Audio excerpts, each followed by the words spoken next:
Capítulo 4. Outra vez começou a ensinar à beira do mar.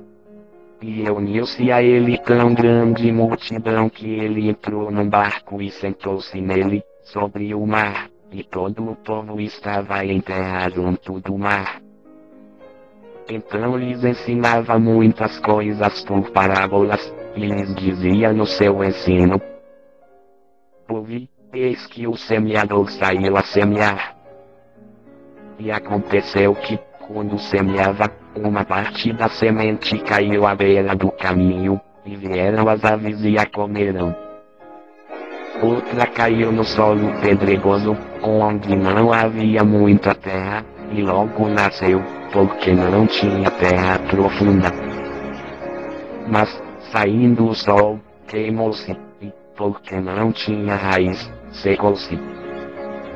E outra caiu entre espinhos, e cresceram os espinhos, e a sufocaram, e não deu fruto. Mas outras caíram em boa terra e, vingando e crescendo, davam fruto, e um grão produzia 30, outro 60, e outro 100.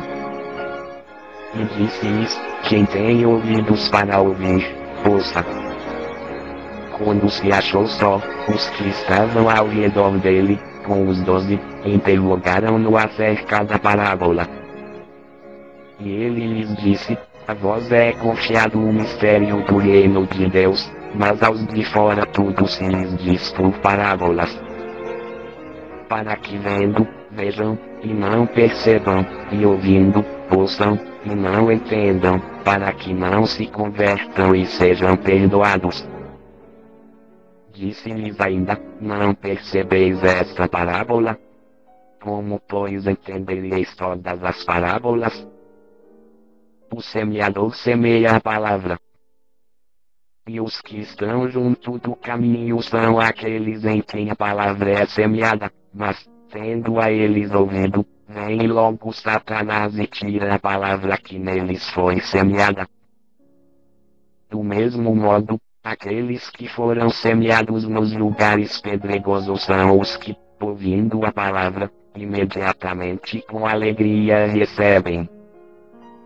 Mas não têm raiz em si mesmos, antes são de pouca duração. Depois, sobrevindo tribulação ou perseguição por causa da palavra, logo se escandalizam.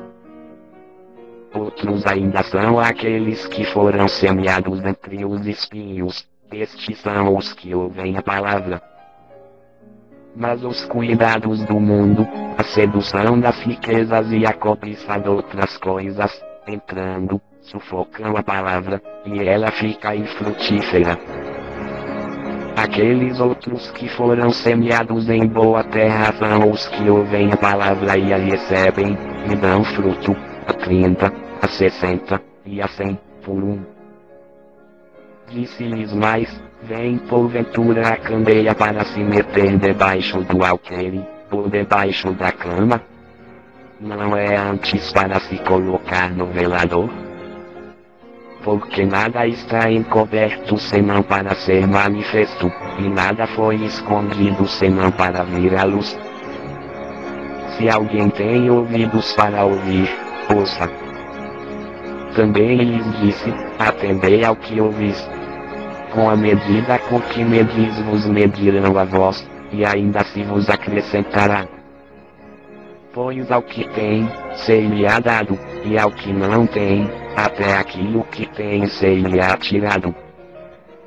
Disse também: o reino de Deus é assim como se um homem lançasse semente à terra, e dormisse e se levantasse de noite e de dia, e a semente brotasse e crescesse, sem ele saber como. A terra por si mesma produz fruto, primeiro a erva, depois a espiga, e por último o grão cheio na espiga. Mas assim que o fruto amadurecer, logo lhe mete a foice, porque é chegada a ceifa. Disse ainda: aqui assemelharemos o reino de Deus. Por com que parábola o representaremos? É como um grão de mostarda que, quando se semeia, é a menor de todas as sementes que há na terra. Mas, tendo sido semeado, cresce e faz-se maior de todas as hortaliças e cria grandes ramos, de tal modo que as aves do céu podem aninhar-se à sua sombra. E com muitas parábolas tais lhes dirigia a palavra, conforme podiam compreender. E sem parábola não lhes falava, mas em particular explicava tudo a seus discípulos. Naquele dia, quando já era tarde, disse-lhes, passemos para o outro lado. E eles, deixando a multidão, o levaram consigo, assim como estava, no barco, e havia com ele também outros barcos. E se levantou grande tempestade de vento, e as ondas batiam dentro do barco, de modo que já se enchia. Ele, porém, estava na popa dormindo sobre a almofada, e despertaram-no, e lhe perguntaram, Mestre, não se te dá que pereçamos? E ele, levantando-se, repreendeu o vento, e disse ao mar, cala-te, aquieta-te. E cessou o vento, e fez-se grande bonança. Então lhes perguntou, por que sois assim tímidos? Ainda não tendes fé? Encheram-se de grande temor, e diziam uns aos outros, quem, porventura, é este, que até o vento e o mar lhe obedecem?